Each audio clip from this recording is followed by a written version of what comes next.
Bonjour à ceux qui viennent de se joindre à nous et rebonjour à celles et ceux qui étaient déjà présents à cette première table ronde.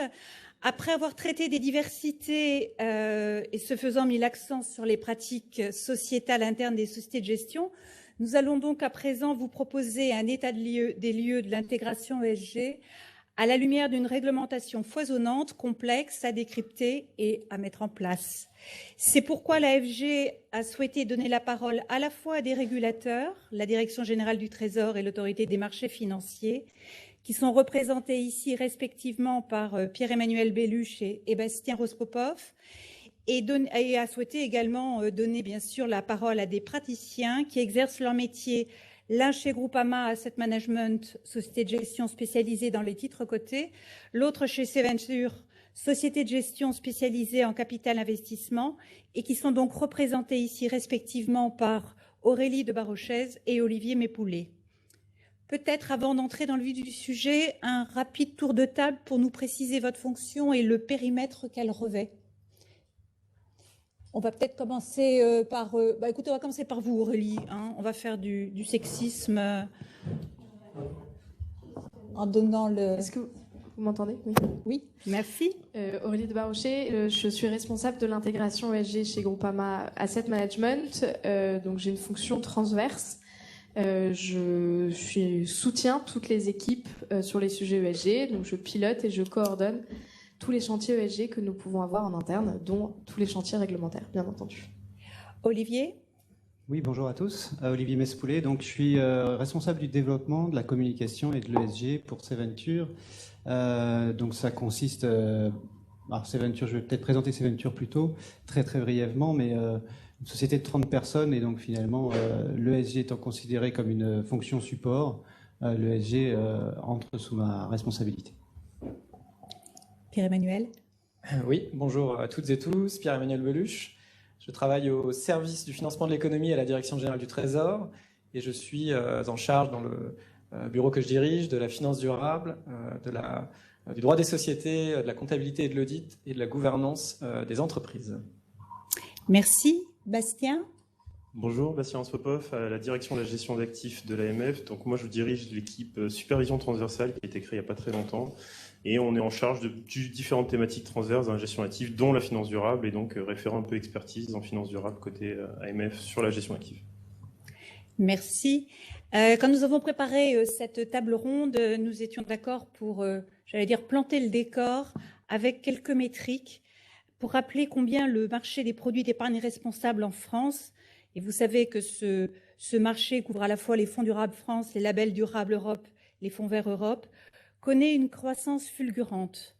Si on se réfère aux métriques de Novetic, au 30 juin 2021, ce marché est évalué à quelques 683 milliards d'encours pour près de 1100 fonds d'investissement. Et en réponse à SFDR, entré en vigueur, comme vous le savez, le 10 mars dernier, 325 fonds durables étaient alors rangés sous la bannière de l'article 9, ce qui représente quelques 219 milliards d'euros, et parmi eux, 163 fonds étaient des fonds thématiques, une trentaine ayant axé son marketing sur la dimension bas carbone.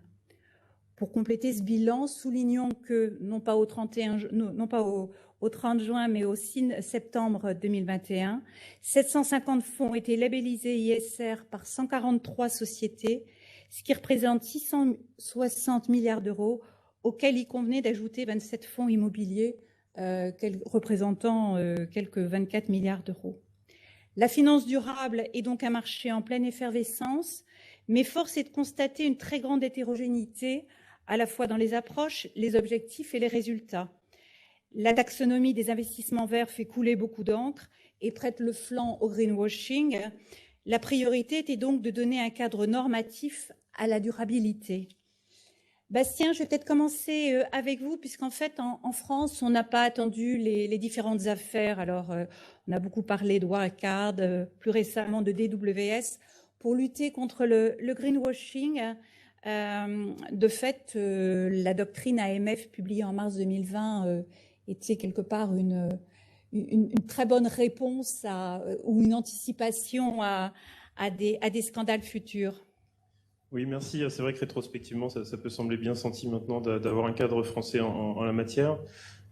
En référence aux affaires que vous avez mentionnées, bon, je les commande naturellement pas, c'est vrai que notre doctrine à l'heure actuelle, elle régit la communication des produits, pas encore des acteurs, et donc, petit message au passage, j'en profite à inviter tous les acteurs à prendre le plus grand soin dans leur communication acteur, pour veiller à avoir une très bonne proportionnalité quelque part dans la communication au regard de ce qu'ils font, et assurer que tous les chiffres qu'ils communiquent sont très précis.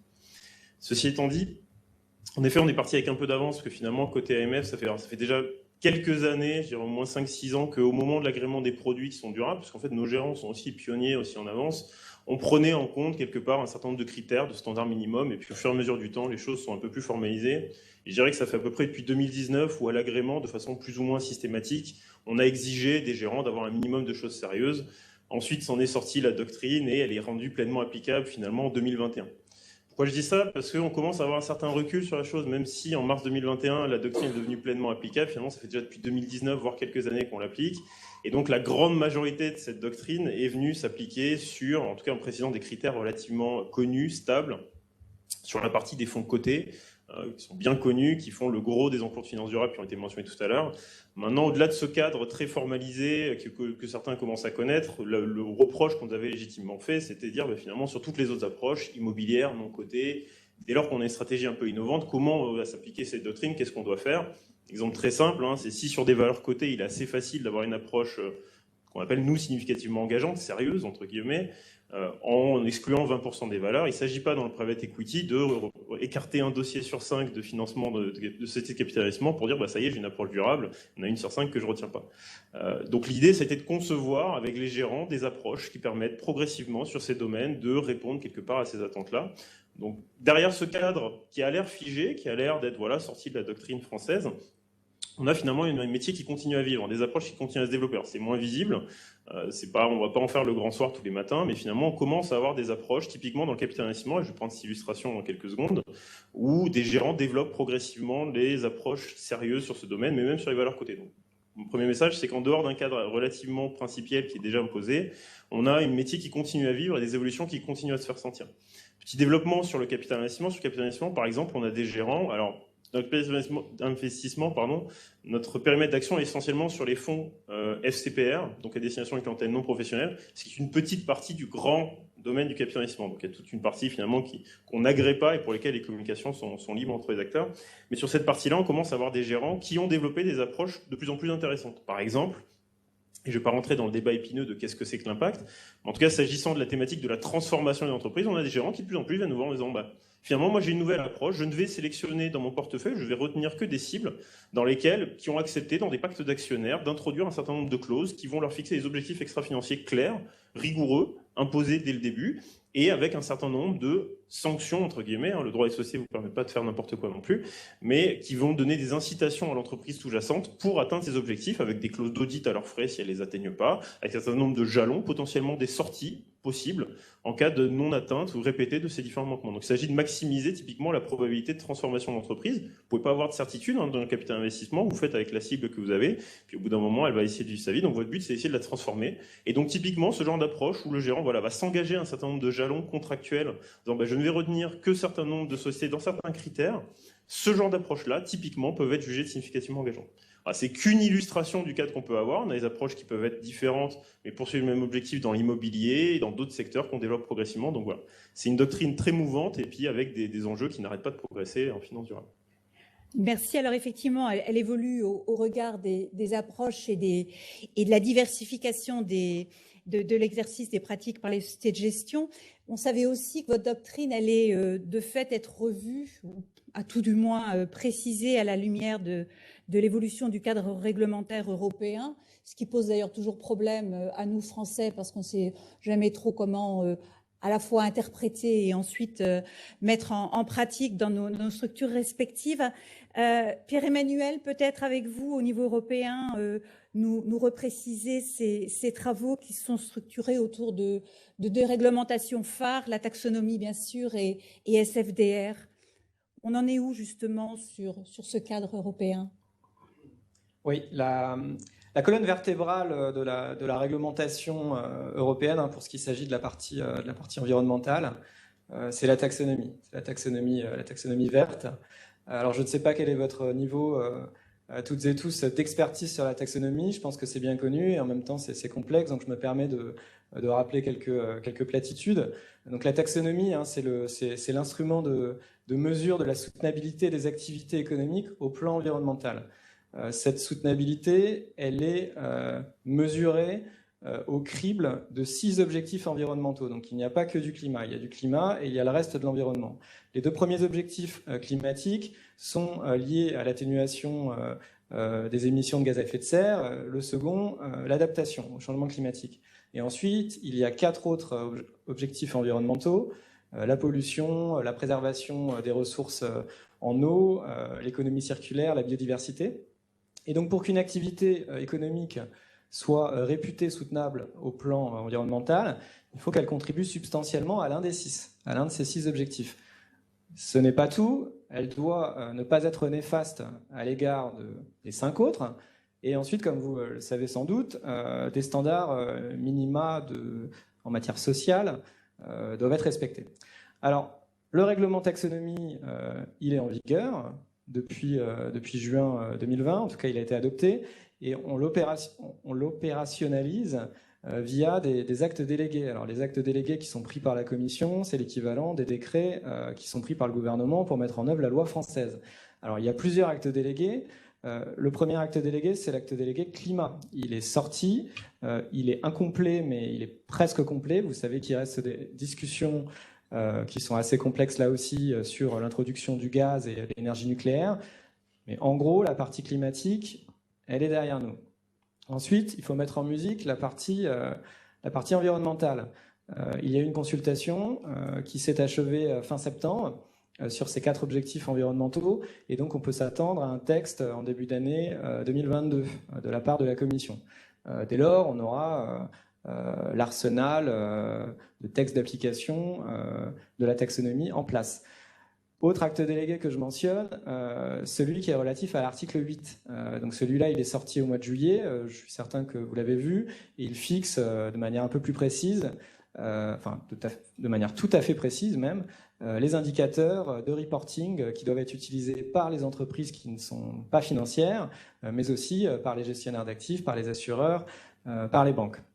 Voilà, donc tout sera prêt début d'année prochaine.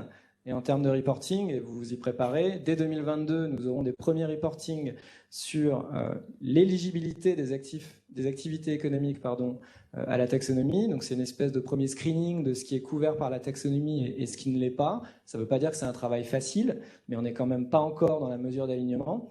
Et ensuite, en 2023, les entreprises non financières feront un calcul d'alignement sur la taxonomie qui permettra dès 2024 aux acteurs financiers, donc ça vous donne un petit peu de temps, de faire ce travail d'alignement à votre tour. Voilà, donc ça c'est la taxonomie.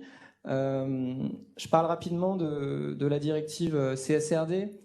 Oui, puisque vous évoquez là le reporting, effectivement. Je parle rapidement donc, de la directive CSRD. Vous savez, c'est la révision de la directive NFRD, donc la directive RSE de 2014.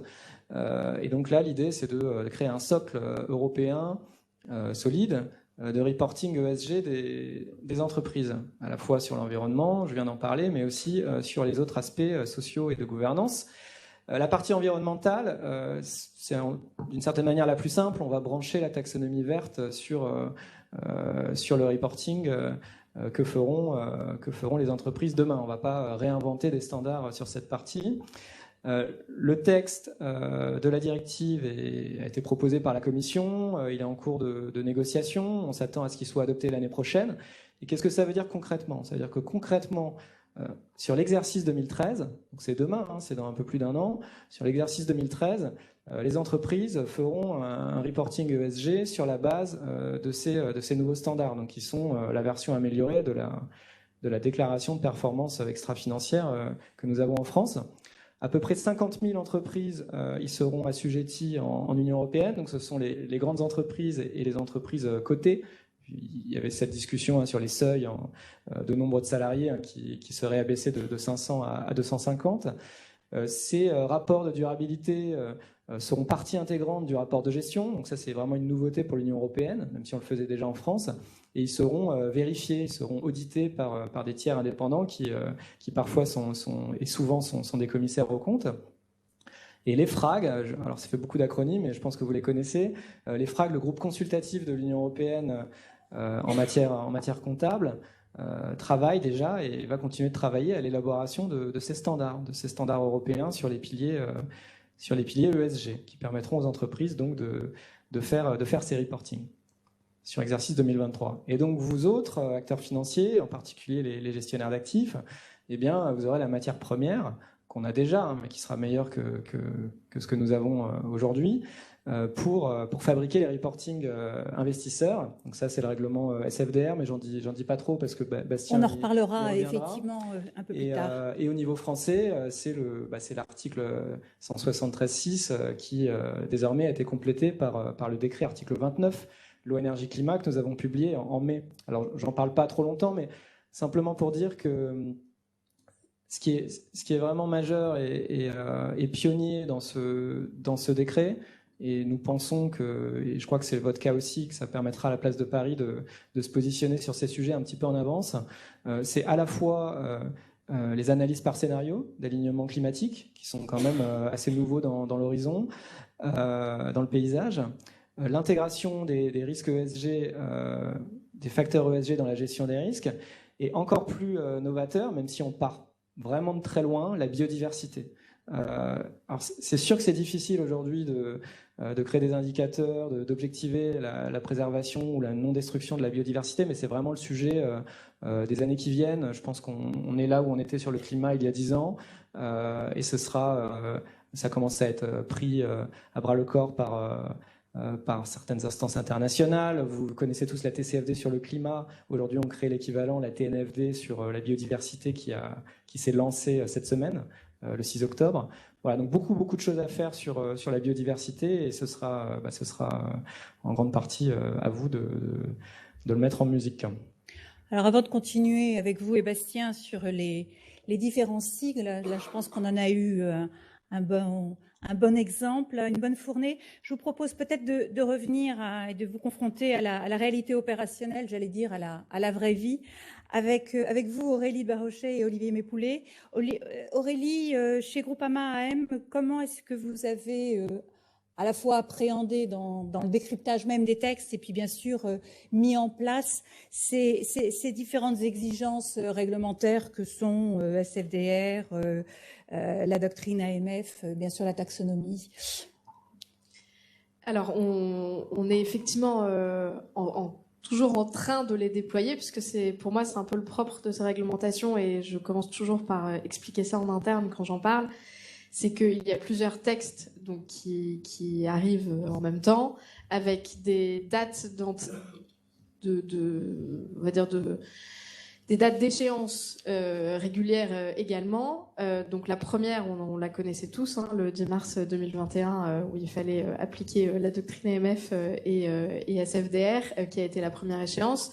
On en a d'autres qui vont suivre, et c'est vrai que c'est peut-être sur ce point-là où je pense dans les sociétés de gestion, ça démontre à quel point ce cadre réglementaire est ambitieux, puisque c'est vraiment un travail qui occupe au quotidien sur plusieurs années, et qui va nous occuper au quotidien sur plusieurs années.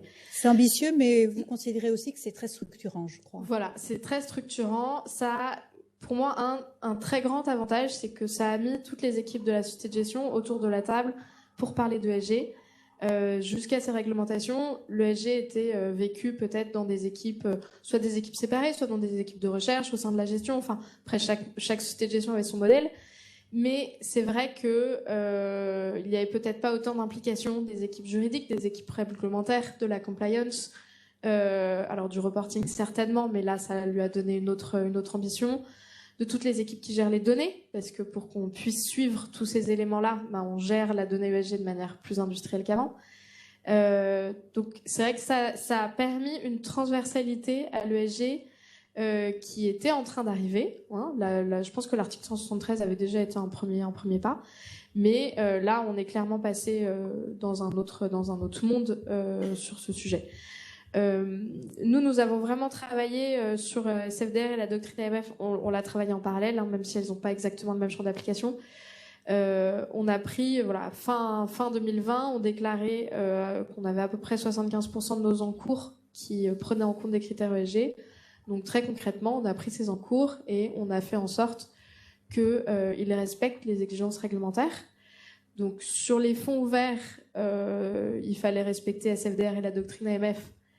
C'était plus une mise à jour des prospectus qu'un vrai travail de fond, puisque, comme Bastien l'a très bien dit, on avait déjà des questions de l'AMF, il y avait déjà des éléments ESG qu'on devait mettre dans nos prospectus au moment de l'agrément. Donc, on avait des fonds labellisés, donc c'est pareil, le label ISR nous impose d'avoir des choses dans notre prospectus. En revanche, le travail a été plus complexe sur les mandats, sur nos mandats, puisque c'est l'essentiel de nos encours ESG, puisque il a fallu qu'on structure tout ce qui était fait dans la gestion, il a fallu qu'on le structure, Voilà, ça a eu beaucoup de discussions avec nos clients, qu'on modifie les conventions de gestion. Et c'est vrai que ça, c'était un travail qui était plus neuf. Et ça, c'est vraiment là où le périmètre de SFDR était différent, était vraiment nouveau. Voilà, je pense sur SFDR et la doctrine. Peut-être un point de précision, vous venez de l'évoquer notamment sur les mandats. Comment est-ce que finalement vous avez... au-delà de la transversalité même de votre fonction au sein de la société de gestion, comment est-ce que vous avez interagi avec toutes les équipes? On sait bien que suivant que vous adressez à des fonctions marketing ou de développement commercial, ou plutôt à des fonctions support de la chaîne front to back, ou plutôt encore avec peut-être, vous l'avez évoqué vous-même, des clients, les parties prenantes ont des attentes pas forcément alignées et comment est-ce qu'on gère finalement, au-delà d'un alignement espéré, comment est-ce qu'on gère les priorités? Alors déjà, nous, on a une force assez importante chez Groupama M, c'est qu'on avait mis en place dès 2018 donc une gouvernance propre à l'ESG. Donc on a une direction de la stratégie ESG dont je fais partie. On a un comité, on reporte une partie des membres du comité de direction tous les trimestres. Donc on va dire on avait déjà une gouvernance assez forte qui nous a permis de nous mettre en marche plus rapidement quand il a fallu appliquer toute la réglementation. On avait également lancé dès 2018 des programmes de formation assez ambitieux auprès de toute la maison, donc toutes les équipes, marketing produits, commerciaux, reporting, DSI, service client, je vais en passer, les risques. Et ces formations-là, même s'il faut les répéter, parce qu'il ne suffit pas d'une formation pour que, évidemment, tous les sujets ESG soient parfaitement intégrés pour tout le monde, c'est pas possible. Mais elles ont permis d'implémenter une certaine culture ESG. Donc, quand on est arrivé il y a 1 an, je regarde dans la salle puisque la personne qui m'a beaucoup aidée est assise en face de moi, qui s'occupe des projets réglementaires chez Groupama Asset Management. On a vraiment pu frapper à chaque porte et les gens savaient déjà de quoi on parlait quand on parlait de ESG. Je pense que ça a été un sacré avantage. Voilà, ça a été un atout très fort. Ça ne veut pas dire qu'on était tous d'accord sur la manière dont il fallait implémenter la réglementation, mais on n'a pas eu besoin de repartir de qu'est-ce que le ESG, pourquoi c'est important de prendre en compte ces critères-là, qu'est-ce que ça implique chez nous, etc. Par rapport à nos clients, on a une démarche où on a un socle aussi qui est assez fort chez Groupama Asset Management. On a une manière de faire le ESG, des pratiques d'intégration ESG qu'on applique de manière transverse dans toutes nos gestions. Donc on est vraiment venu devant nos clients en leur disant, ben voilà, nous on fait ça de cette manière-là. Vous le savez, puisqu'on rend des comptes dans les comités trimestriels de gestion, hein, c'est pas nouveau, ils l'ont pas découvert, mais voilà. Maintenant, on va devoir l'écrire de manière plus stricte, puisqu'il va falloir le mettre dans les documents juridiques. Donc, est-ce que vous êtes bien d'accord pour que ce soit comme ça, que ce soit décrit, etc. Et il y a évidemment eu des allers-retours, mais on avait aussi ce socle déjà commun qu'on propose, qu'on peut adapter, mais qu'on propose. Et ce qui a été, j'imagine, très pédagogique de fait pour tous ceux qui ont contribué à cette formalisation de mise en œuvre des textes réglementaires. Oui, bien sûr. D'accord. Olivier, j'allais dire même question que celle que j'ai posée à Aurélie. Comment est-ce que vous avez appréhendé, implémenté toute cette réglementation? On sait Bastien l'a rappelé tout à l'heure, le non-coté, enfin les acteurs dans le non-coté étaient sans doute le parent pauvre jusqu'à récemment de toutes les réflexions et travaux menés. Et de surcroît, peut-être contrairement à Aurélie, vous ne bénéficiez pas non plus de l'effet de taille Groupama, et donc vous êtes multicasquette. Et comment est-ce que globalement vous avez mis en œuvre toute cette réglementation? Parent pauvre, effectivement, parce que sur le capital risque, on n'a pas les indices de marché, les labels ou la data facile d'accès, donc ça fait une grosse différence.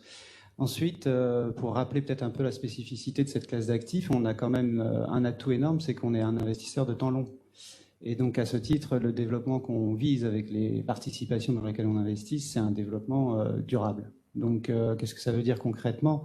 Pour passer par le volet peut-être opérationnel avant de voir comment on le fait rentrer dans la réglementation. Concrètement, ça veut dire que la difficulté, l'atout, l'enjeu et notre plus-value, c'est d'accompagner les dirigeants pour qu'ils aient une saine gouvernance. Donc on est typiquement dans le G de l'ESG.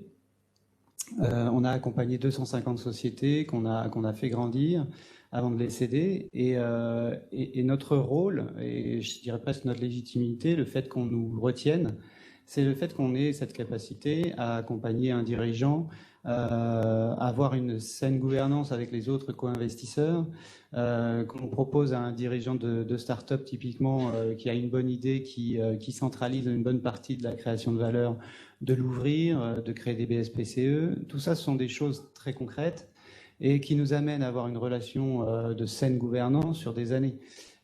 Sur les 5-7 ans en moyenne, mais on vient de céder Talentsoft récemment, on était avec eux depuis 13 ans, depuis 2008. Donc ça, c'est finalement ce qu'il faut qu'on arrive à faire rentrer dans la réglementation ensuite pour le faire valoir, et je dirais aussi pour que l'entreprise elle-même puisse s'en prévaloir maintenant qu'elle est elle-même soumise à de l'ESG. Alors concrètement, depuis 2016, on est dans les accords, dans les initiatives, les UNPRI, TCFD, Initiative Climat Internationale, Charte France Invest. Tout ça fait qu'effectivement, en 2020-2021, quand la réglementation s'est approchée, il y avait des éléments connus. Néanmoins, je pense qu'on peut dire que c'est quand même une accélération, et c'est quand même de toute façon quelque chose qui nous bouscule très clairement. Ça nous bouscule. Ça nous met tous autour de la table. Là, je rejoins tout à fait l'expérience de Groupama M. Vous trouvez également que c'est structurant pour la société de gestion? Voilà, c'est ça. C'est-à-dire que nous, on a un copil qui réunit les front office, enfin, deux front office. Sur une équipe de 30, on en a donc une petite partie, mais ils sont a priori représentatifs, mais en même temps, ils sont un peu plus sensibles au sujet. On a deux front office, la conformité et le développement. Sur ce panel-là, on réunit finalement toutes les fonctions essentielles. Néanmoins, la vertu de l'année 2021, je pense, c'est d'avoir rehaussé le niveau de sensibilité de l'ensemble des front office. On n'a pas encore mis, je dirais, autour de la table et aligné tout le monde sur nos sujets, mais c'est pas uniquement de la faute, je dirais, des front office, c'est aussi le fait qu'on a besoin encore de laisser décanter le panorama réglementaire. C'est entre autres pour ça qu'on est sur l'article 6 sur l'ensemble de nos fonds aujourd'hui, par prudence. Donc ça veut dire qu'effectivement, c'est structurant, mais ça nous fait poser aussi pas mal de questions. Et donc vous ne voulez pas vous précipiter? On ne veut pas se précipiter. On fait partie de l'ATIC6 qui, de fait, nous apporte un éclairage. Pour schématiser un peu, c'est à la fois condenser l'information rigoureusement nécessaire à notre pratique, c'est nous aider dans des moments clés comme des moments de création de fonds, c'est nous faire des présentations et des formations. Néanmoins, c'est un aller-retour, c'est-à-dire que même si on est une équipe petite, nous on apporte derrière de l'expertise aussi à ces fonctions qui sont plus partagées sur différentes boutiques qui font parfois du côté, parfois du non-côté, etc. Donc on contribue à la consultation et à la réponse FBF à la taxonomie. On contribue à l'homogénéisation pour les réseaux banques populaires et caisses d'épargne dans leur revue. J'imagine que pour la distribution, effectivement, vaut mieux avoir les mêmes éléments de langage Exactement, pour leur distribution et pour leur gestion aussi, des différents fonds dans lesquels ils ont investi, ils ont besoin d'avoir cette normalisation. Ils nous la demandent en premier pour qu'on soit finalement force de proposition. Donc finalement, ce volet expertise, on est obligé. On est amené à le donner et du coup, c'est un aller-retour. Ça veut dire que l'ESG finalement fait aussi un trait d'union entre différentes fonctions du groupe BPCE au sens large. Merci. Alors justement, comme on va aborder, et j'irai faire un peu de mise en perspective, puisque je vois que l'heure tourne, on reviendra avec vous Aurélie et vous Olivier sur effectivement la mise en perspective de ces évolutions, de cette intégration ESG dans vos équipes et dans vos organisations respectives. Peut-être Bastien, un petit retour j'allais dire au texte et peut-être notamment concernant SFDR, il convient de rappeler quelques points d'attention et de les partager avec notre auditoire. Oui, merci. Alors, j'aimerais beaucoup vous donner toute la lecture du texte SFDR, toutes les réponses aux questions qui brûlent les lèvres de nombreuses sociétés de gestion. Malheureusement, ça reste un travail qu'on ne peut pas forcément faire uniquement à notre niveau. On est aussi dans un système européen et dont on doit discuter au sein de l'ESMA. Mais on sait que cette réglementation n'est pas facile, elle est nouvelle, elle a beaucoup d'ambition. Son cadre opérationnel pose beaucoup de questions, énormément, dans tous les secteurs. Là, on parle du capital investissement, mais l'immobilier, c'est encore d'autres secteurs. Quand on va sur du high yield ou sur de la dette émergente, c'en est encore d'autres. Enfin, on sait que l'application de ce cadre est quelque chose de très compliqué, qui pose un certain nombre de questions, et c'est d'autant plus compliqué pour les sociétés de gestion qu'elles disposent d'un niveau 1 et le niveau 2, et ça pique en juillet à ce stade. Et donc, bon, voilà, on sait que c'est pas une période très facile à vivre, avec des textes de niveau 1 très principiels et des textes de niveau 2 qui tardent à arriver. Ceci étant dit, je vais faire un point un peu plus très ciblé. Plutôt que de vous refaire tout SFDR, je propose plutôt d'aller sur quelques messages très ciblés, sur des clean cuts, là, maintenant, tout de suite. Des choses auxquelles vous devriez faire attention à minima. Alors, ça ne se veut pas exhaustif, mais c'est une section de morceaux choisis. Le premier point, ce qui me semble vraiment important, c'est qu'il y a des choses qui ne seront pas précisées par les RTS, et qui sont principielles et qui vont le rester. Il y a un certain nombre d'éclairages, et Pierre-Emmanuel l'a très bien dit, notamment grâce au 29 qui va vous aider à vous mettre en conformité. Mais par exemple, tout ce qui est politique de risque, de durabilité, tout ce qui est description de la prise en compte des risques de durabilité dans les produits, tout ce qui est prise en compte dans les politiques de rémunération, ces choses-là ne seront pas précisées dans les textes de niveau 2. Le 29 vous invite à vous mettre en conformité, vous donne un cadre, un guide, qui est un développement de long terme, mais là, maintenant, tout de suite, vous devriez déjà avoir ces éléments-là qui sont prêts, qui sont publiés, à l'ensemble de vos produits aussi, sur la prise en compte de risques de durabilité. Par exemple, on voit des gérants qui nous disent encore à l'heure actuelle, non, mais ça ne m'intéresse pas, merci, sans façon. Non, désolé, quel que soit votre produit, vous devez mettre une description sur la prise en compte de risques de durabilité dans vos produits. Pareil, si vous ne prenez pas en compte les principales adverse impact, vous devez l'indiquer dès à présent. Voilà, c'est pas un rappel très engageant ou très encourageant pour la suite, mais il y a un certain nombre de clean cuts sur lesquels il faut faire attention d'un point de vue conformité, parce qu'autant on peut comprendre que le texte est compliqué et long dans sa mise en œuvre, autant il y a un certain nombre de choses qui sont claires, qui sont exigées et qui doivent être faites dès à présent par les sociétés de gestion et ne pas miser sur le caractère relativement flou du cadre réglementaire applicable pour ne pas les faire. Celles-ci sont là, sont présentes, il faut les appliquer. Par ailleurs, sur le fond, je pourrais y revenir un peu plus longuement si les questions arrivent, mais c'est vrai qu'on voit qu'il y a besoin, et là je rejoins exactement le message que tu disais tout à l'heure, de développement, de s'approprier ces concepts. Voilà, est-ce que la prise en compte des risques de durabilité, c'est uniquement des politiques d'exclusion normative sur le tabac et l'armement, ou est-ce que ça doit aller un petit peu plus loin? Je pense que la réponse est plutôt la deuxième partie de la phrase, mais on voit que le chemin reste relativement long. Ça, c'est un petit peu des rappels factuels. Maintenant, sur des enjeux un peu plus prospectifs, à très court terme, des enjeux de lecture des SFDR et des remarques qu'on voit, nous, dans nos pratiques de supervision, j'en ai 3 ordres, et qui peuvent créer un écart quelque part entre la conception que les gérants ont de leur gamme et l'attente un peu principielle du texte ou la justification qu'ils vont devoir donner au long terme à leur régulateur, à la société, sur ces gammes-là. Le premier, il est assez factuel, mais finalement, quand vous regardez les actes délégués MIF qui vous disent finalement qu'est-ce que c'est qu'une préférence durabilité, vous avez 3 volets, la prise en compte des principales adverse impact d'une part, ensuite un minimum taxonomie d'autre part, et puis enfin un minimum d'investissement durable. Sur la principale adverse impact, un point qui est très important, c'est que prendre en compte les principales adverse impact au niveau d'un produit implique la publication d'indicateurs au niveau entité. C'est une lecture qui est trop souvent oubliée par les acteurs, mais qu'est-ce que ça veut dire très concrètement? Ça veut dire que je ne peux pas avoir un seul produit dans ma gamme qui prend en compte les principales adverse impact pour être commercialisé en phase de préférence durabilité, sans publier l'ensemble de la liste des indicateurs obligatoires qui sont relativement longs et imposés niveau entité. Donc se mettre dans ce mood de se dire, oui, donc, ça implique une très large communication au niveau entité, ça se prépare, parce qu'il y a quand même beaucoup d'indicateurs. Et donc, faites attention, notamment pour les acteurs les plus petits, qui n'avaient pas cette obligation, quelque part, de publier au niveau entité, parce que vous ne pourrez pas le faire aussi au niveau produit.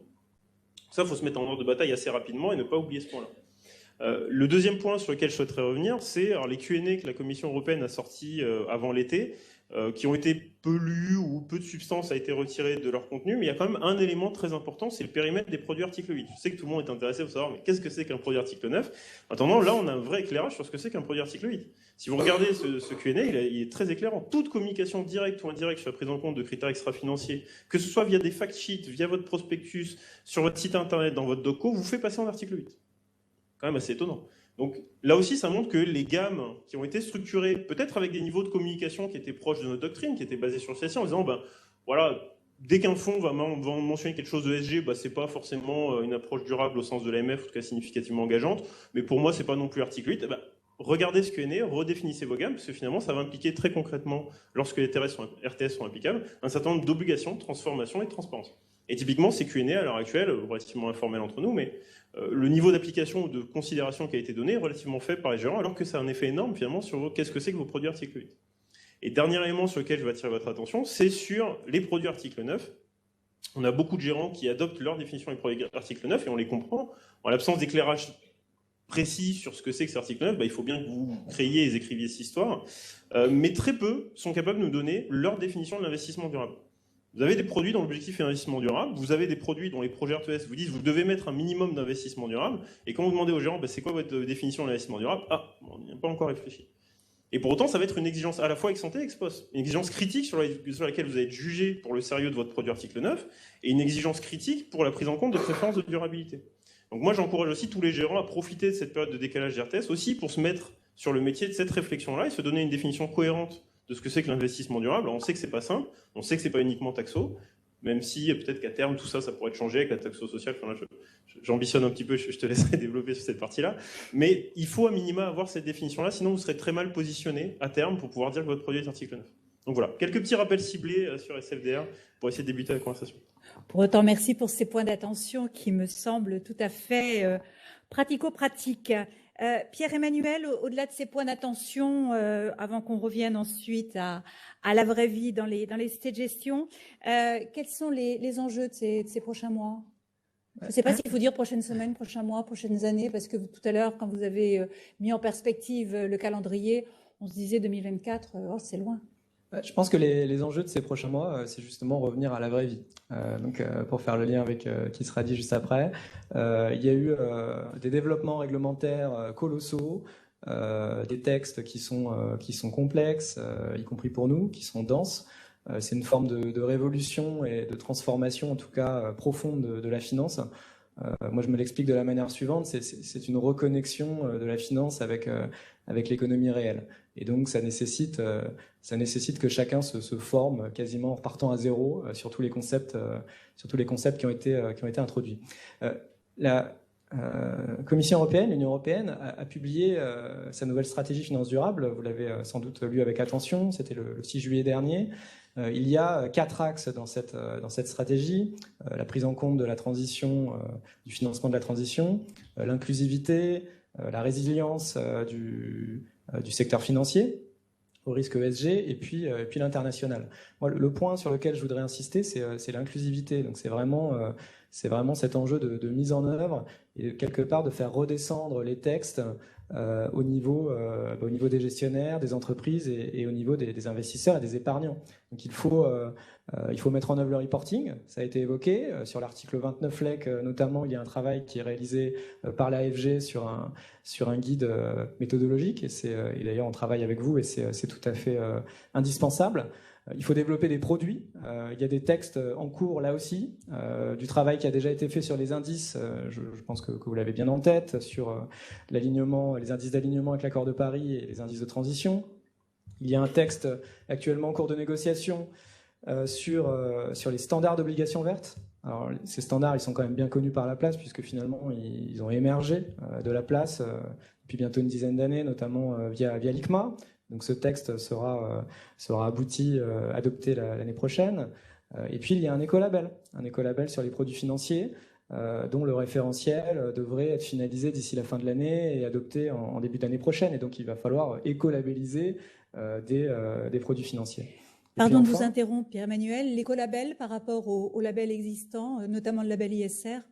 Aurélie nous disait tout à l'heure qu'il y avait eu tout un travail de labellisation des fonds de Groupama.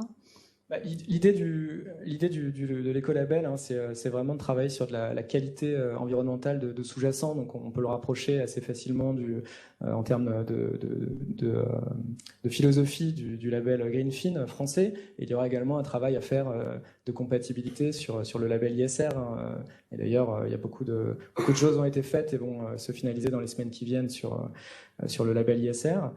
Et puis enfin, il faut les distribuer, ces produits. Il faut les distribuer, donc il faut que les distributeurs, les conseillers financiers montent en compétences, se forment.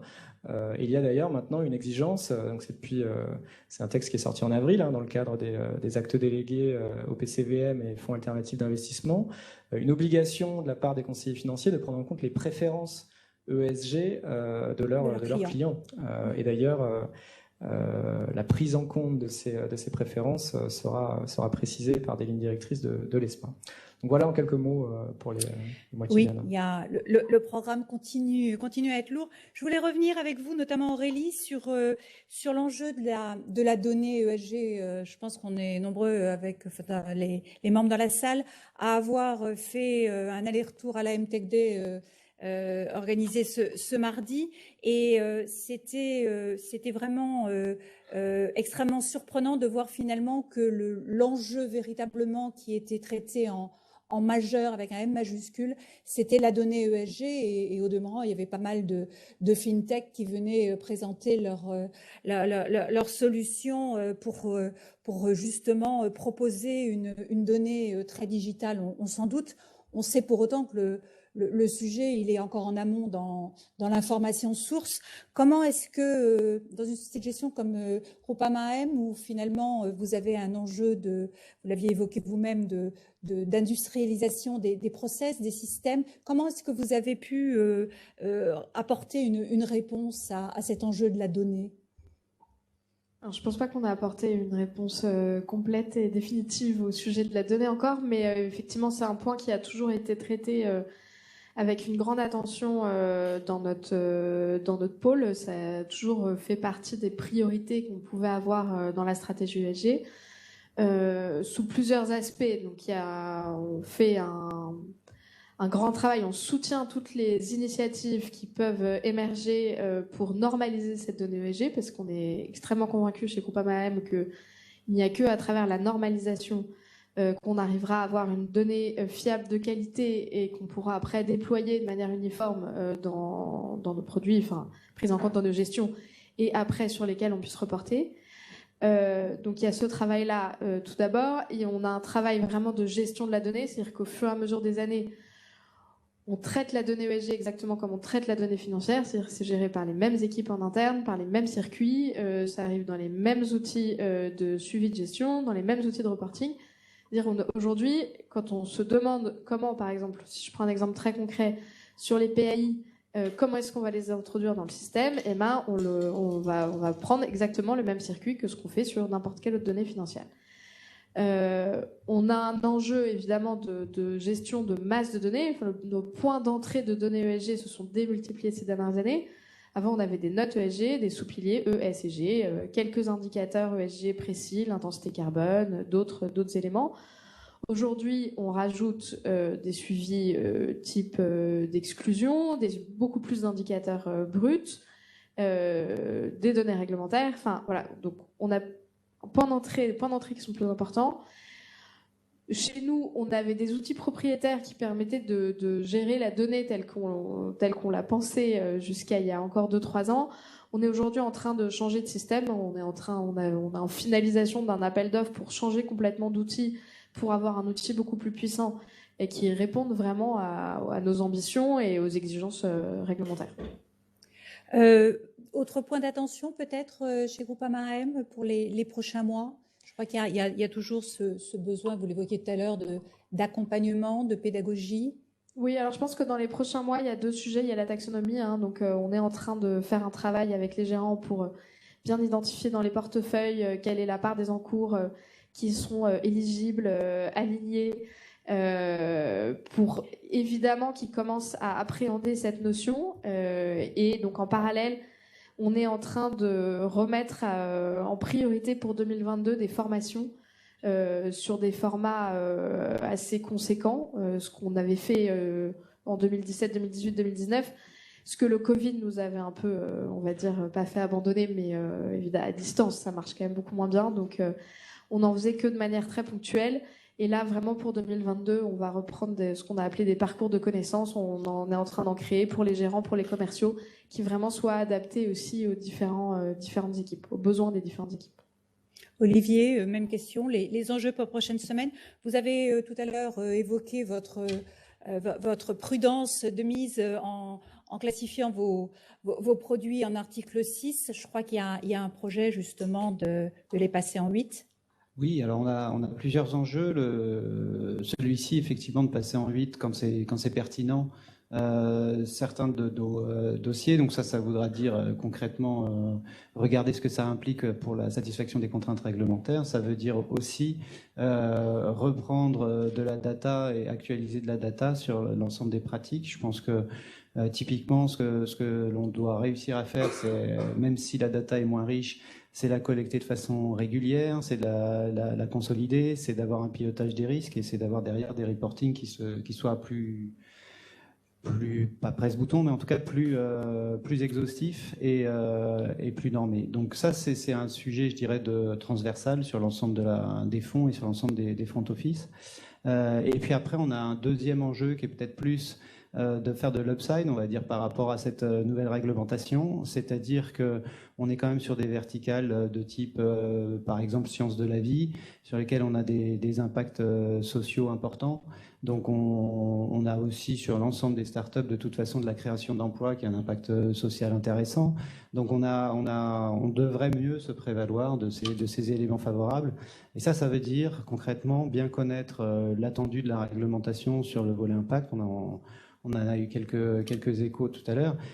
Nous, c'est ça qu'il faut qu'on arrive à bien maîtriser pour générer de la data autour de ça, sensibiliser les dirigeants, des dirigeants des startups, parce que c'est quand même toujours là par là que ça passe. Et derrière, du coup, avoir un process que l'on puisse mettre en avant auprès de nos investisseurs externes. Finalement, l'idée, c'est de dire, nous vous garantissons le fait que ces éléments-là sont pris avant l'investissement, même dès la sélection des startups. Quand on sélectionne environ 4-5 startups sur un millier de dirigeants qu'on rencontre, les critères ESG ou le critère impact doit être intégré, il faut indiquer comment.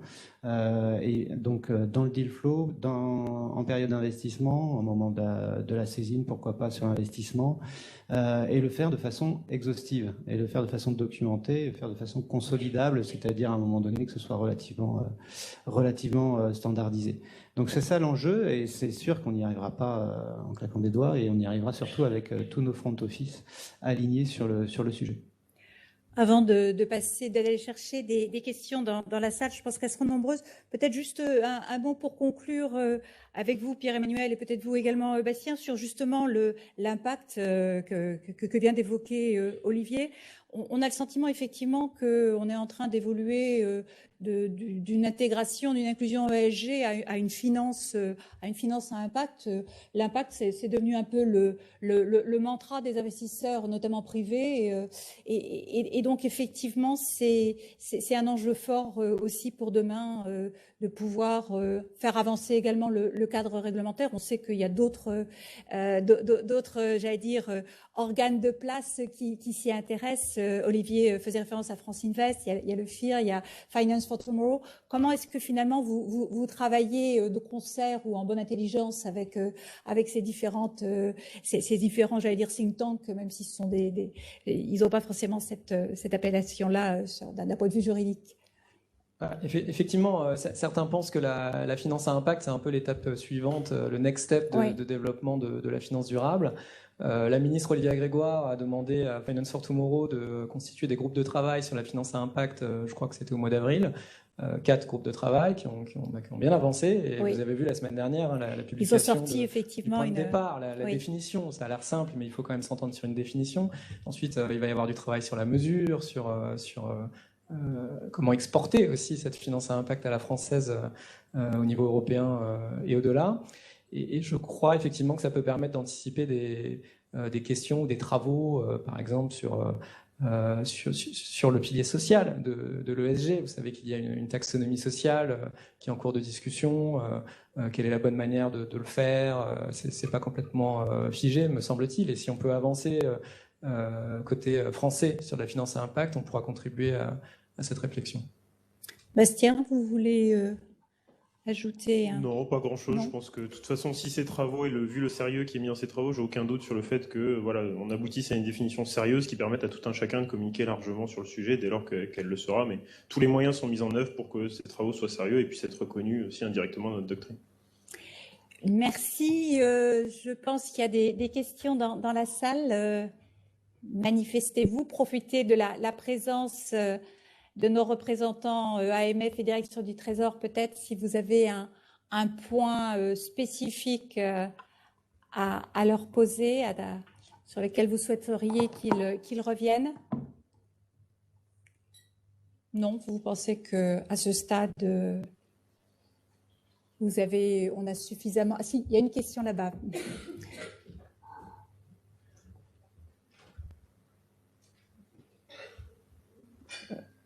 Bonjour. Bonjour Caroline Roy, Société Générale. Je voulais revenir sur la question des données. C'est peut-être plus une question pour l'AMF, je pense. En fait, donc pour se conformer à la réglementation, il faut acheter beaucoup de données. Aujourd'hui, il y a énormément de fournisseurs sur ce marché-là, avec des modèles commerciaux différents, des propositions différentes, des prix parfois exorbitants. Et comme on disait tout à l'heure, donc les données ne sont pas normalisées. Donc parfois, il faut faire appel à plusieurs fournisseurs pour pouvoir avoir la complétude. Donc, est-ce qu'il y a des travaux à l'AMF pour justement encourager ces fournisseurs à être normalisés et à aussi ne pas être trop gourmands? Pas être trop gros, on n'a pas encore un monopole sur la concurrence, même si voilà, n'hésite pas, hein, tu peux nous rajouter ça en pouvoir. Non, blague à part, sur la partie évolution de texte, je crois que c'est une proposition évidemment qu'on avait portée pour essayer de les réglementer un petit peu plus. Donc il y a la stratégie renouvelée de la commission sur laquelle je ne vais pas rentrer dans le détail, je te laisserai faire si tu le souhaites sur cette partie-là. Maintenant, sur ces prestataires-là, on est complètement conscient du caractère presque monopolistique et des fois des contradictions assez importantes qu'il peut y avoir. C'est-à-dire typiquement, quand SFDR vous dit il faut communiquer des métriques sur les données extra-financières de mon portefeuille, on sait très bien que derrière la conséquence, c'est que votre prestataire de données va venir vous voir, vous dire vous avez communiqué une métrique qui est liée à des données que je vous ai données, donc le tarif c'est pas le même. Et donc vous retrouvez à avoir une augmentation des charges qui sont assez importantes liées à ces éléments-là. Donc, complètement d'accord avec vous sur le constat et l'induction de coûts supplémentaires pour les différents acteurs. Nous, notre proposition, ça a été en effet de proposer un cadre pour essayer de les réglementer un peu plus, pour essayer de normaliser leurs travaux. Puis en plus, par ailleurs, il y a pas mal de travaux quand même pour essayer de rendre la donnée des émetteurs de façon publique, disponible et de bonne qualité pour ne pas avoir à enrichir cette rente de situation de transformation, de compléter ces données. Donc voilà, c'est mieux que je puisse vous répondre à l'heure actuelle, mais malheureusement, en effet, je pense qu'à très court terme, il y a une situation inévitable, c'est qui est que la publication de métriques extra-financières obligatoires pour des produits durables, pour permettre la comparabilité pour les investisseurs tiers, va nécessairement impliquer un renchérissement du coût de fournisseur du données, là tout de suite à 2022, c'est certain.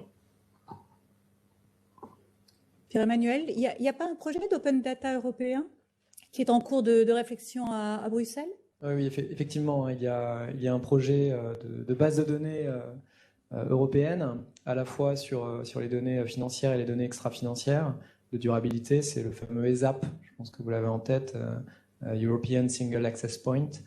C'est dans la feuille de route CMU, Union de marché des capitaux. Ça devrait émerger à partir de l'année prochaine. Après, il va falloir la construire, cette base de données. La commission va très probablement procéder à un appel d'offres. Ça va prendre un peu de temps. Mais en tout cas, l'enjeu d'avoir des données qui sont d'accès libre est bien pris en compte par la Commission européenne, par l'Union européenne. Il y a un enjeu de régulation également de ces acteurs. Bastien en a parlé, comme on l'a fait il y a une dizaine d'années sur les agences de notation de crédit. Et puis il y a un enjeu industriel, un enjeu industriel européen. Et là, c'est aux acteurs privés. Le public peut accompagner, mais il faut avoir des agences de notation européennes. Il faut trouver des coalitions, quoi, de grands acteurs privés. Pourquoi pas se positionner dans le cadre justement des apps qu'on vient d'évoquer précédemment. Donc il y a un enjeu industriel, c'est très clair. D'autres questions? Oui?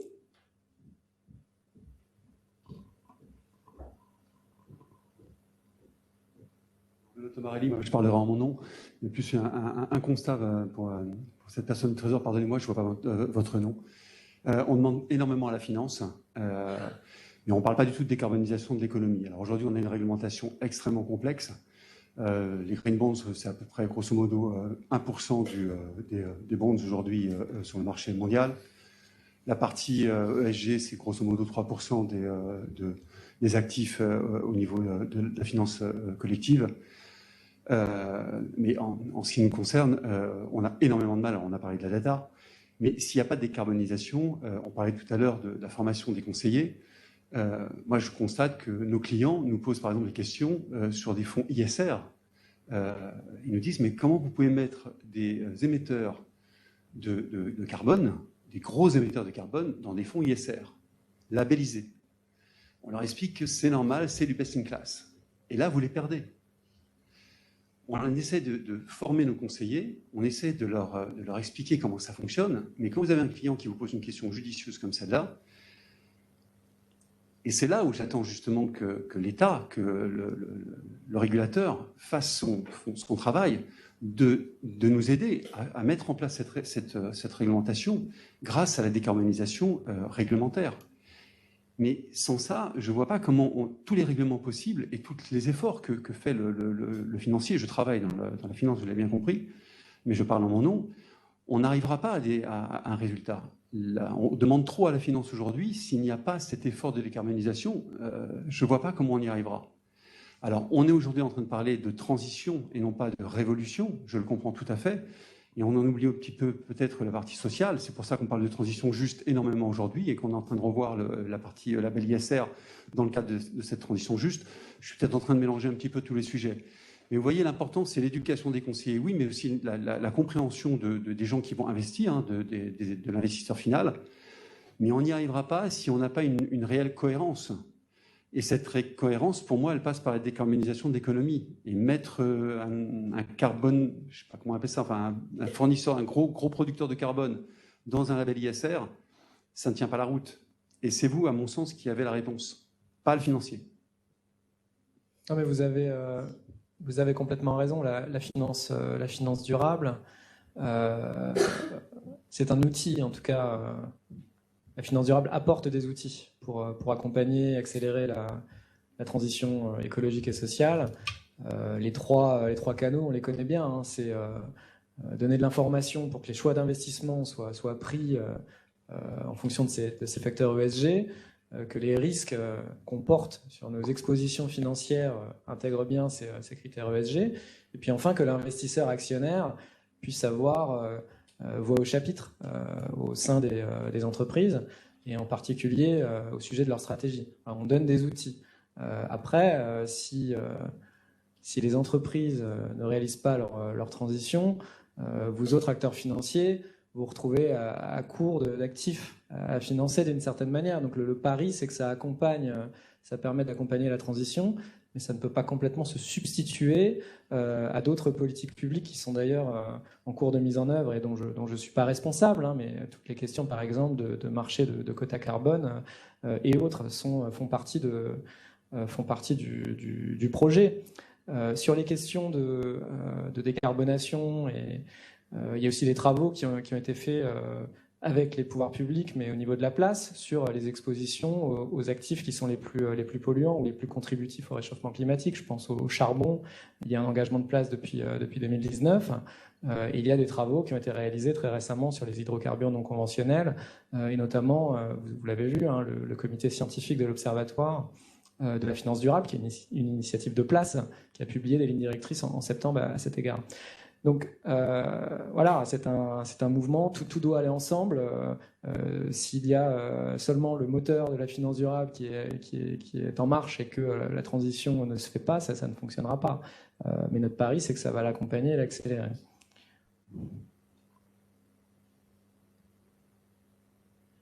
Merci. S'il n'y a pas d'autres questions, eh bien si vous en voyez une, pardon, excusez-moi.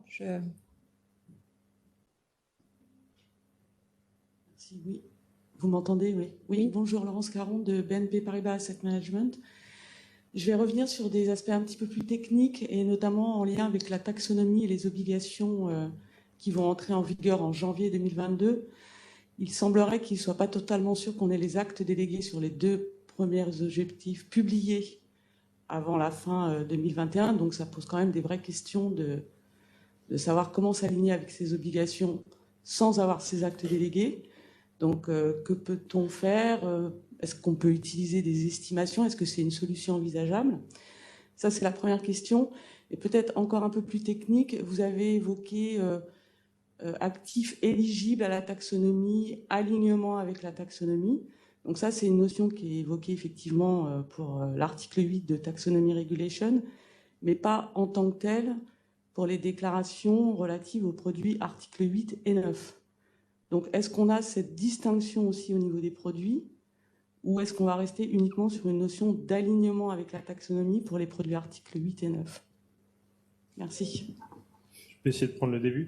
On a bien noté ces questions de la place qui nous ont été remontées par l'AFG, par vous-même, vous différents membres. Je ne vais pas donner un institut personnel, mais je crois qu'on doit se parler avec un certain nombre de personnes dans les prochaines semaines. Donc on est en train de travailler sur cette question de qu'est-ce qu'on fait là maintenant tout de suite en termes de formulation, vu qu'on n'a pas les données et qu'on a quand même un texte de niveau 1 qui est là, et que cette période où on a un niveau 1 sans niveau 2, elle peut durer un petit moment. Là, on est parti pour 6 mois au minimum, mais ça pourra peut-être un peu durer, on ne sait rien. Donc, on réfléchit à ces questions. Je sais aussi que nos homologues côté CSSF se posent les mêmes questions. Donc voilà, je ne vais pas vous donner une réponse brûle pour point. J'ai quelques idées. On est en train de réfléchir avec vous pour essayer de trouver une solution qui permette aux gérants qui ont des approches, mais qui n'ont pas forcément tout de suite les données, de pouvoir respecter quand même ces obligations de niveau 1. Bon, sur les autres, je ne sais pas si tu as envie de... Non, mais simplement pour rappeler que sur l'acte délégué climat, donc qui concerne les 2 premiers objectifs, atténuation et adaptation, l'acte délégué a été publié. C'était je finis par m'y perdre, est-ce que c'était avril ou est-ce que c'était juillet? C'était avril. Il y a aujourd'hui un délai de non-objection sur l'acte délégué qui a été reporté de 2 mois et donc qui arrive à échéance de mémoire le 9 décembre. À quelques jours près, c'est bon. Et donc, si tout se passe bien, il sera bien publié d'ici la fin de l'année. Et dans tous les cas, vous connaissez son contenu et ça ne va pas changer fondamentalement. Donc, commencez à travailler sur ce que vous voyez. Quelle était l'autre question sur la différence entre l'éligibilité et l'alignement, hein. Est-ce que la question portait sur la compréhension de la distinction entre les deux? Donc, l'éligibilité, c'est ce qui est... Ce sont les activités économiques qui sont couvertes dans leur analyse par la taxonomie. Alors, je ne sais pas si c'est clair ça. C'est-à-dire que des activités économiques vont avoir une chance d'être alignées avec la taxonomie verte ou non. Et ce sont des critères techniques, des seuils, qui vont permettre d'en décider ainsi. Par exemple, pour la production d'électricité, si on passe sous X grammes de CO2 par kilowattheure généré, on va être aligné. Si on passe au-dessus, on ne va pas être aligné. Mais pour certaines activités économiques, la question ne s'est même pas posée, parce que certaines sont tout à fait neutres. Enfin, d'ailleurs, tout le monde n'est pas d'accord, on peut avoir des débats, mais par exemple le conseil ou la communication des activités qui sont ni contributives ni néfastes pour l'environnement, a priori, ne sont pas du tout couvertes par l'analyse. Et puis, il y a d'autres activités qui devraient l'être, mais qui ne l'ont pas encore été parce qu'on n'a pas eu le temps de le faire. Enfin, l'Union européenne n'a pas eu le temps de s'en charger. Par exemple, sur le transport aérien, on aura, dans le cadre de l'acte délégué environnement, des compléments sur la partie climat. Voilà. Donc, éligible, ça veut dire couvert. On a déjà les critères techniques, on peut déjà conduire l'analyse. Et la Commission européenne a mis à disposition de tout le monde un site internet là-dessus. Ça s'appelle le EU Taxonomy Compass. C'est très bien fait. Je vous invite à aller le regarder. Compass, donc COMPA2S. Il y a la liste des secteurs d'activité qui sont couverts, les grands secteurs, transport, énergie, etc. Les sous-secteurs et puis les indicateurs. Voilà, donc si votre activité elle est dedans, enfin, dans vos portefeuilles en fait, dans cette enceinte, c'est éligible. Si elle n'est pas dedans, c'est pas éligible. Et ensuite le calcul d'alignement, donc je l'ai évoqué juste avant, c'est pour les activités éligibles, celles qui passent les haies, quoi, les seuils. Et ça, ce sera à faire un peu plus tard. C'est ce calcul d'alignement qui nous permettra de dire 10% de l'économie européenne est alignée avec nos objectifs environnementaux. On espère que ce sera plus, ce sera peut-être moins. Et en tout cas, le but du jeu, c'est que ça progresse.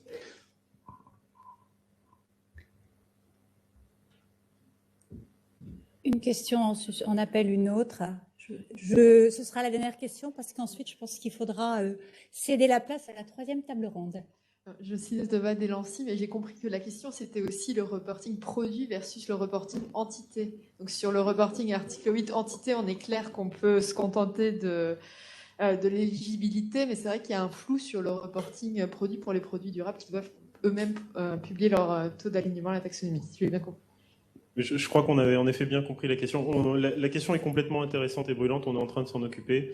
Là maintenant, il n'y a pas, vous avez tout à fait raison sur le fait que le texte n'est pas hyper clair sur le sujet, voire pas du tout, mais on en est complètement conscient. Voilà, donc je botte magnifiquement tous, mais sachez qu'on a bien en tête la question. Je vous remercie pour vos contributions et vos réponses à la fois extrêmement précises, claires et très franches.